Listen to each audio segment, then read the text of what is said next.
আমরা পড়ছি বায়ুমণ্ডল। বায়ুমণ্ডলের চাপ আছে, অথচ আমরা সেই চাপ অনুভব করি না কেন? বায়ুমণ্ডলের চাপ আছে, অথচ সেই চাপ আমরা অনুভব করি না কেন? বলতে পারবে তোমরা কেউ? অনুভব করি না কেন? এবং তোমরা দেখলে যে বায়ুমণ্ডলের বিশাল চাপ, সেই চাপের মানটা হচ্ছে 1.013 × 10⁶ ডাইন পার সেন্টিমিটার স্কোয়ার, তাই না? এত বিশাল চাপ থাকা সত্ত্বেও বায়ুমণ্ডলের চাপটাকে আমরা অনুভব করি না কেন? বলা যাবে? কারণ আমরা অনুভব করি না কারণ আমাদের শরীরের ভেতরেও কী আছে না, রক্ত আছে, লসিকা আছে, অর্থাৎ ফ্লুইড আছে বা বায়ু আছে। আমাদের শরীরের ভেতরের চাপ আর বাইরের বায়ুমণ্ডলীয় চাপ সমান হয়। তাহলে বাইরের বায়ুমণ্ডলের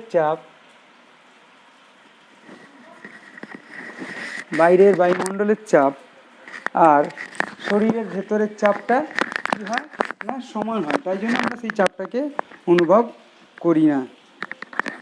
ঠিক আছে? বাইরের বায়ুমণ্ডলের চাপ সমান আমাদের শরীরের ভেতরের প্রবাহিত চাপ। ইকুইলিব্রিয়ামে থাকছে, সমান থাকছে, তাই জন্য সেই চাপটাকে আমরা অনুভব করি না। তাহলে এটাই কারণ হলো যে বাইরের বায়ুমণ্ডলের চাপ আর শরীরের ভেতরের চাপ সমান থাকার জন্য আমরা বায়ুমণ্ডলের চাপ আছে অথচ সেই চাপকে অনুভব করি না।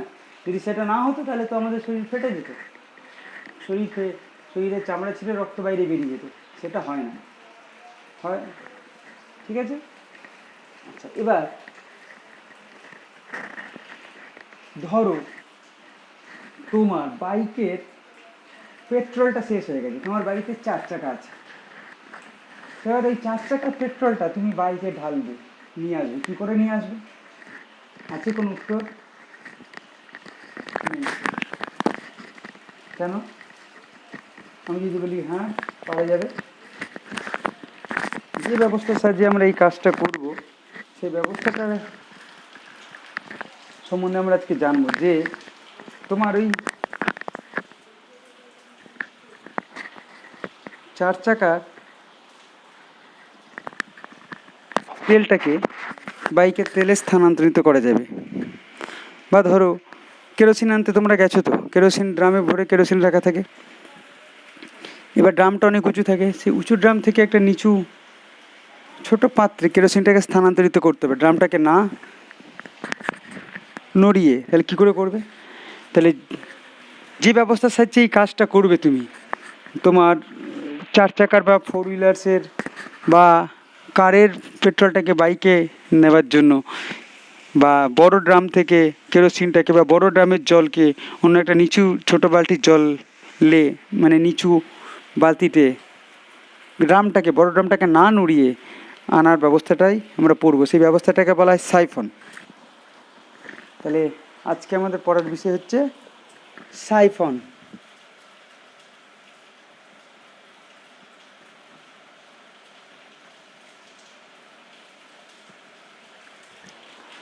সাইফনটা কি? সাইফন আর কিছু না, একটা ইউ আকৃতির নল, ইউ আকৃতির একটা নল, এটা হচ্ছে একটা সাইফন বলতে পারো। ইউ আকৃতির একটা নল এঁকেছি, সাইফন। এটা প্লাস্টিকের হতে পারে, প্লাস্টিক, রবার, যে কোনো কিছু হতে পারে। প্লাস্টিক, রবার, কাঁচ, ইউ আকৃতির হলেই হবে। এই নলটার একটা বাহু দেখতে পাচ্ছি ছোট আর একটা বাহু বড়। এই বাহুটা হচ্ছে ছোট বাহু, আর এটা হচ্ছে বড় বাহু। এরকম একটা নলের সাহায্যে, শুধু এরকম হতে হবে কেন, এরকমও নিতে পারো, এরকমও নিতে হবে। উল্টানো ইউ আকৃতি হতে হবে, কিন্তু একটা বাহু বড় আর একটা বাহু ছোট হতে হবে। এই ধরনের নলকেই বলা হয় সাইফন। সাইফন ক্রিয়া কি? সাইফন ক্রিয়া মানে হচ্ছে, ধরো এইখানে একটা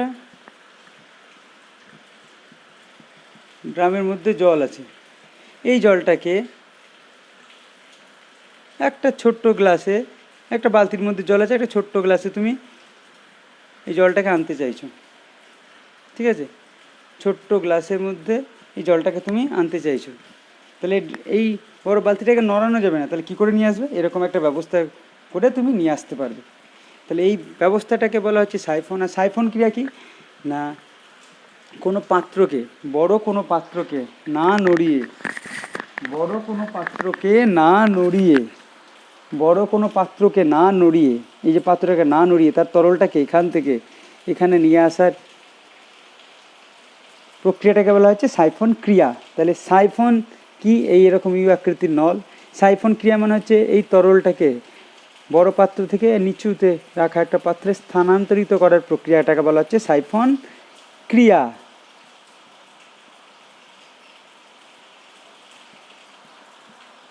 আচ্ছা, এবার সাইফন ক্রিয়াটা বলে দিলাম, কীভাবে কাজ করে সেটা যদি বলতে চাই তাহলে সেটা দেখো, আমরা বলবো যে সাইফন ক্রিয়াটা কাজ কীভাবে করে। আমরা বায়ুমণ্ডলের চাপ পড়ে নিয়েছি, এখানেও বায়ুমণ্ডল চাপটাই কিন্তু একটা বিরাট ইম্পর্ট্যান্ট রোল প্লে করছে। বায়ুমণ্ডলের চাপ না থাকলে কিন্তু এই সাইফন ক্রিয়াটা হবে না। তো এবার দেখো, আমি থিওরিটা বলি তোমাদেরকে, যে এরকম একটা পাত্র আছে, একটা বড় পাত্র, এই পাত্রটার মধ্যে এতটা তরল আছে,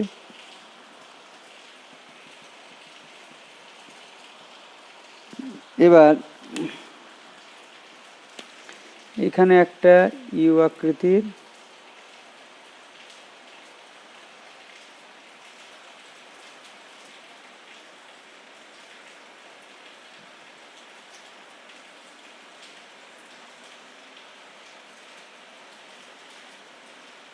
অসমবাহু বিশিষ্ট, মানে দৈর্ঘ্যটা অসমান হবে, এরকম একটা আর একটা নল নিলাম।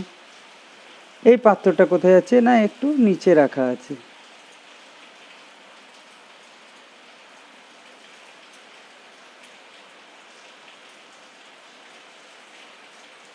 এই পাত্র থেকে তরলটাকে এখানে স্থানান্তরিত করতে হবে। অবশ্যই বুঝতে পারছো এইগুলো, একটা এটা উঁচু জায়গায় আছে, এটা নিচু জায়গায় আছে, মানে এটা বড় পাত্র হতে পারে, এটা ছোট পাত্র। সবসময় যে উঁচু জায়গায় থাকতে বের করে মানে নেই, এটা এত বড় ড্রাম আর একটা ছোট বড় বালতি, সেটাও হবে, ট্যাঙ্ক যেমন থাকে। তাহলে এখান থেকে এখানে তরলটা নিয়ে যেতে গেলে আমরা একটা ইউ আকৃতির পাইপ নিয়েছি। ধরো সেই পাইপটা হচ্ছে এ বি, সেই পাইপ। এবার এইটা আর এটা একই অনুভূমিক তলে আছে, এই বিন্দুটার নাম দিলাম সি বিন্দু, আর এটার নাম দিলাম ডি বিন্দু। এবার এই সাইফন ক্রিয়া করতে গেলে একটা শর্ত আছে, এই তরলটাকে আমাকে স্থানান্তরিত করতে হবে।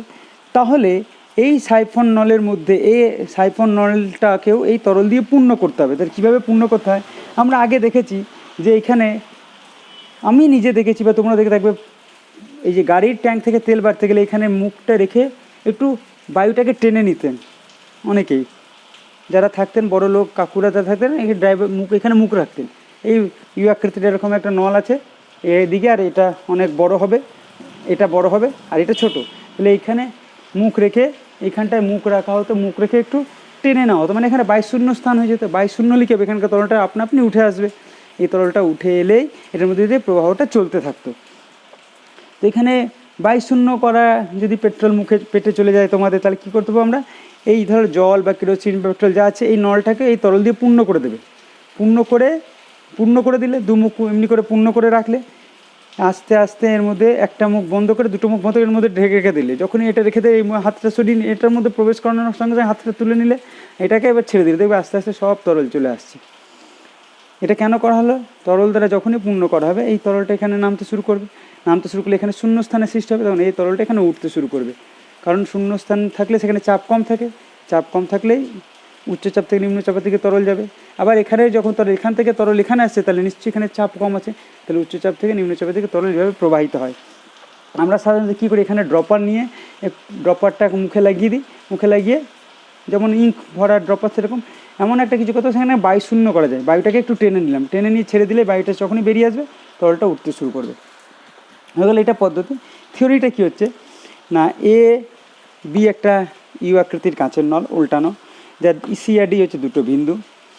তাহলে এটা সাইফন ক্রিয়া করতে গেলে এই পাত্রটাকেও মানে এই নলটাকেও এই তরল দ্বারা পূর্ণ করতে হবে।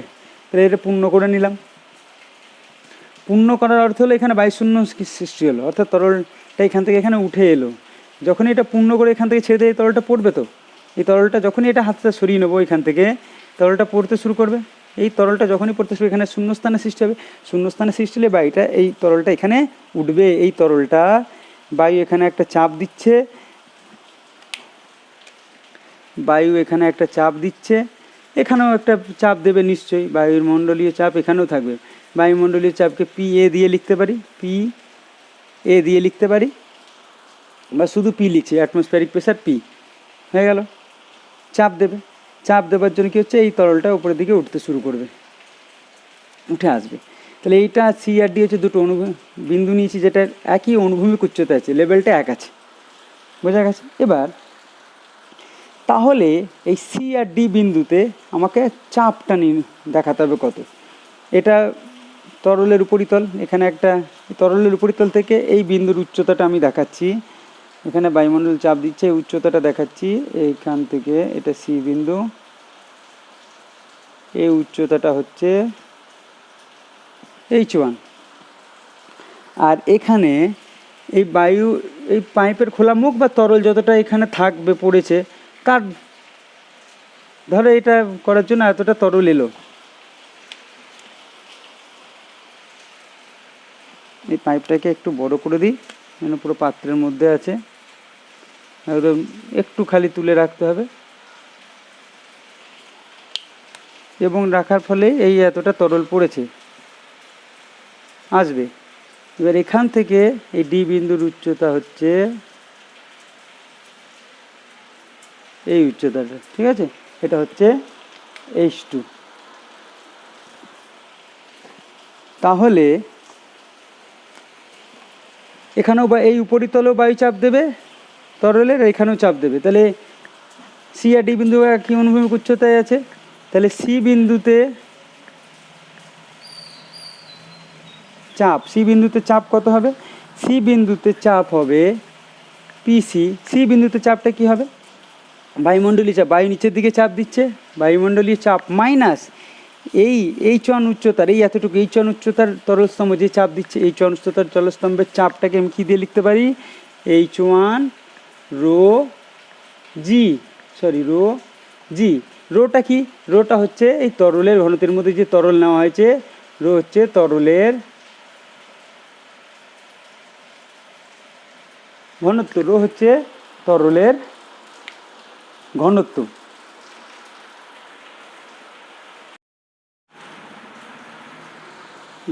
তাহলে রো হচ্ছে এই তরলটার ঘনত্ব। তাহলে সি বিন্দুতে চাপটা কি হলো, সি বিন্দুতে চাপ হচ্ছে বায়ুমণ্ডলীয় চাপ নিচের দিকে ক্রিয়া করছে, বায়ুমণ্ডলীয় চাপটা নিচের দিকে ক্রিয়া করলো, এই এখানেও কাজ করবে, বায়ুমণ্ডলীয় চাপ নিচের দিকে ক্রিয়া করবে। তাহলে এই বায়ুমণ্ডলীয় চাপ আর এই H1 উচ্চতার তরল স্তম্ভ একটা চাপ প্রয়োগ করবে, সেটা পরস্পরের বিপরীত হবে। কেন বিপরীত হবে না, বায়ুমণ্ডলীয় চাপ একে প্রয়োগ করছে, ফলে এই বায়ুমণ্ডলীয় চাপের জন্য তরলটা এতটা উঠেছে, তারপর আর যাচ্ছে না, এতটা উঠে রেখেছে। তাহলে এই তরল স্তম্ভের উচ্চতা একটা চাপ দিচ্ছে, সেটা বায়ুমণ্ডলীয় চাপের বিপরীত দিকে হবে, নিচের দিকে হবে, ঠিক আছে। তাহলে এই দুটো চাপের পার্থক্যটাই হচ্ছে সি বিন্দুতে চাপ।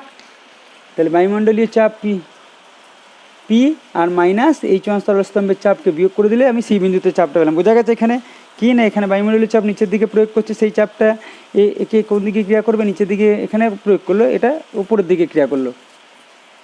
এই বায়ুমণ্ডলীয় চাপটা এখানে এইভাবে সে অ্যাক্ট করছে, তাহলে উপরের দিকে কাজ করছে, আর এই H1 তরলস্তম্ভের চাপটা নিচের দিকে ক্রিয়া করছে। বোঝা গেছে। তাহলে এই দুটোর পার্থক্য হচ্ছে সি বিন্দুতে চাপ। ও একইভাবে ডি বিন্দুতে কী চাপ হবে, ডি বিন্দুতে বায়ুমণ্ডলীয় চাপ এদিকে প্রয়োগ করছে, এটা হচ্ছে বায়ুমণ্ডলীয় চাপ দেখাচ্ছি। বায়ুমণ্ডলীয় চাপ এইভাবে এসে এখানেও এদিকে ক্রিয়া করবে, এইভাবে এদিকে এটাতেও ক্রিয়া করবে, যেমন এখানে ক্রিয়া করছিল। আর কি, এই তরল স্তম্ভও একটা চাপ দিচ্ছে, এই তরল স্তম্ভও একটা চাপ দিচ্ছে, সেটা নিচের দিকে। তাহলে এই দুই চাপের পার্থক্যটা হচ্ছে ডি বিন্দুতে চাপ। তাহলে ডি বিন্দুতে চাপ হবে কি, বায়ুমণ্ডলীয় চাপ মাইনাস H2 উচ্চতার তলস্তম্ভের চাপ, H2 রো জি, জি হচ্ছে যে স্থানে রাখা হয়েছে তারও সেখানকার অভিকর্ষজ ত্বরণ, আর রো হচ্ছে তরলের ঘনত্ব। তাহলে পিসি আর পিডি হয়ে গেল সি আর ডি বিন্দুতে চাপ। তাহলে তরলটা সি থেকে ডি বিন্দুতে আসছে, তাহলে দেখা যাক সি আর ডি বিন্দুর মধ্যে চাপের কোনো পার্থক্য আছে কি না দেখি। তাহলে পিসি মাইনাস পিডি করলাম, তাহলে পিসি মাইনাস পিডি করলে পি মাইনাস H1 রো জি, পিসি এর মানটা বসিয়েছি। আচ্ছা, এবার পিডি এর মানটা বসাচ্ছি পি মাইনাস, এখানে নিচে বসাচ্ছি পি মাইনাস H2 রো জি, বসানো গেছে, বুঝেছ? এবার এটাকে যখনই লিখবো, এই P minus H1 rho G minus P plus H2 rho G, plus P minus P কেটে গেল, হয়ে যাবে H2 rho G minus H1 rho G. Okay, তাহলে এবার এখান থেকে বুঝতে পারছো, যদি আমি এই রো জিটাকে কমন নিয়ে নিই তাহলে হয়ে যাবে H2 মাইনাস H1। তাহলে পি আর সি এর মধ্যে চাপের পার্থক্যের রাশিমালা কী হলো? রো জি ইন্টু H2 মাইনাস H1, বা এটাকে আমরা এখানে উপরে দিকে লিখি, এটা মুছে দিলাম, বা H2 minus H1 into rho জি, লেখা গেছে। তাহলে তাহলে এবার আমরা কি বলতে পারি? এবার আমরা বলতে পারি যেহেতু H2 greater than H1, H2 এর উচ্চতা এর থেকে বড়, তাহলে আমি অবশ্যই বলতে পারি পিসি গ্রেটার দেন পিডি, হবে তো? এই যে এটা কি, এটা পিসি মাইনাস পিডি এর সমান বেরিয়েছে H2 মাইনাস H1 রো জি। এবার H2 উচ্চতাটা বড় যদি হয় তাহলে এইটাকে অবশ্যই বড় হতে হবে পিসিটাকে, অর্থাৎ পিসি গ্রেটার দেন পিডি, অর্থাৎ এটা হলো উচ্চ চাপ আর এটা হচ্ছে নিম্ন চাপ। এটা উচ্চ চাপ সি বিন্দুটা, এটা নিম্ন চাপ। আমরা জানি উচ্চচাপ থেকে নিম্নচাপের দিকে তরল বা প্রবাহিত হয়, তাই জন্য তরলটা সি থেকে ডি বিন্দুর দিকে আসছে এবং আস্তে আস্তে তরলটা, এখানে তরলের লেভেল কমতে থাকবে, এটা এখানে চলে এলো ধরো, আর এখানে তরল লেভেল বাড়তে থাকবে। এইভাবে আমরা এক পাত্র থেকে আরেক পাত্রটাকে না নড়াচড়া করে তরলটাকে স্থানান্তরিত করতে পারি। অবশ্যই পাত্রটাকে কী হতে বড় হতে হবে বা উঁচু জায়গায় থাকতে হবে, আর যে পাত্রে স্থানান্তরিত করবে সেখানে নিচু থাকতে হবে। তাহলে সাইফন ক্রিয়ার এখানে একটা কিছুগুলি শর্ত আছে। সাইফন ক্রিয়ার এটা বোঝানো গেল আশা করি। সাইফন ক্রিয়া, তাহলে সাইফন ক্রিয়ার চাপের পার্থক্যটা যেটা পেলাম, পিসি মাইনাস পিডি ইকুয়ালস টু হলো H2 মাইনাস H1 রো জি, বা অনেকে এটা ডিজিও বলে। প্রথম শর্ত হচ্ছে সাইফন ক্রিয়ার, যে তরলটাকে স্থানান্তরিত করতে হবে সেই তরল দ্বারা সাইফন নলকে পূর্ণ করতে হবে। সেই তরল দ্বারা যে তরলটাকে স্থানান্তরিত করতে হবে, তাহলে সাইফন নলটা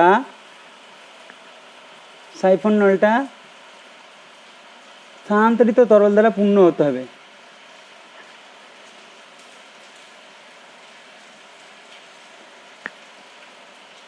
স্থানান্তরিত তরল দ্বারা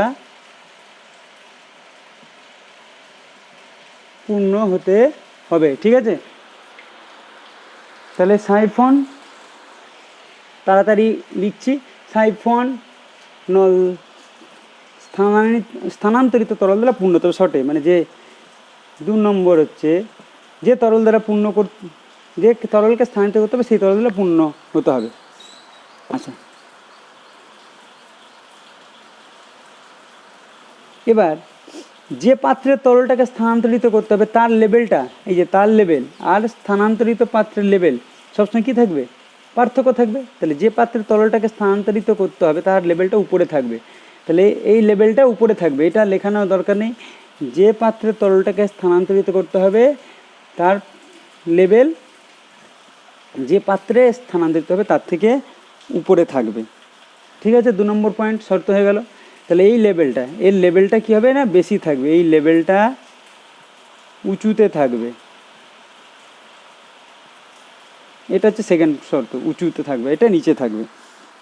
আচ্ছা, সাইফন ক্রিয়া বায়ুমণ্ডলীয় চাপের জন্য হয়, এটা লেভেলের কথা বললাম। 3 নম্বর, সাইফন ক্রিয়া বায়ুমণ্ডলীয় চাপের জন্য হয়, অর্থাৎ বায়ুমণ্ডলীয় চাপ অবশ্যই থাকতে হবে, বায়ুমণ্ডলীয় চাপ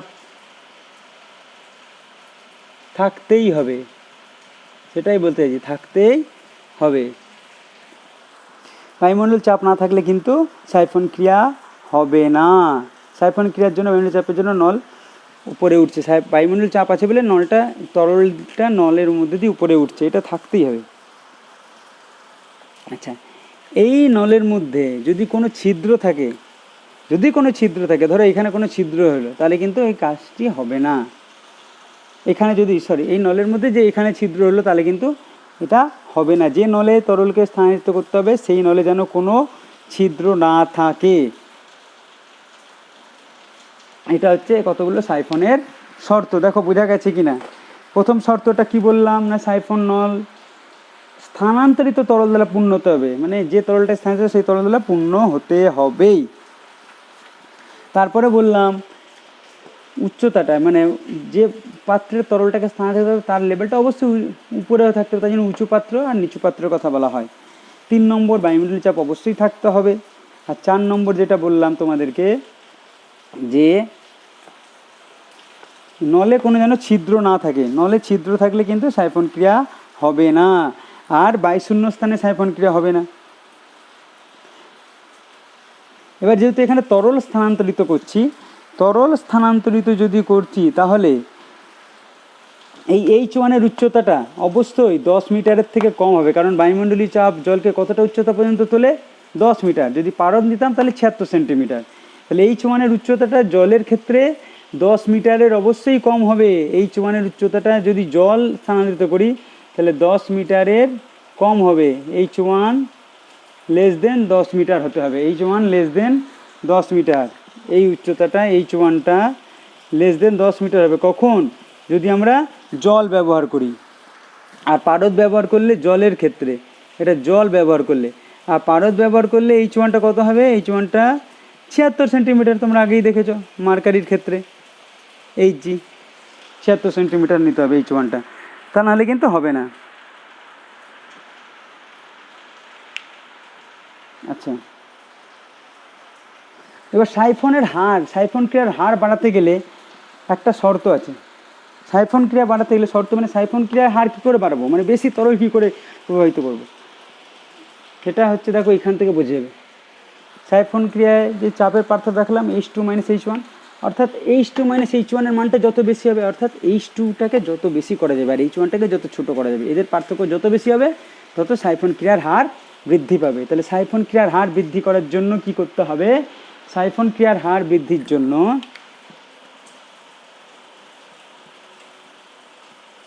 সাইফন ক্রিয়ার হার বৃদ্ধির জন্য H2টাকে যত সম্ভব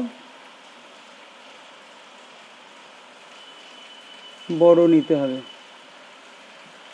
ঠিক আছে, H2টাকে যত সম্ভব, তবেই তো কী হবে? H2 - H1টা পার্থক্যটা বাড়বে। H2 - H1-এর পার্থক্য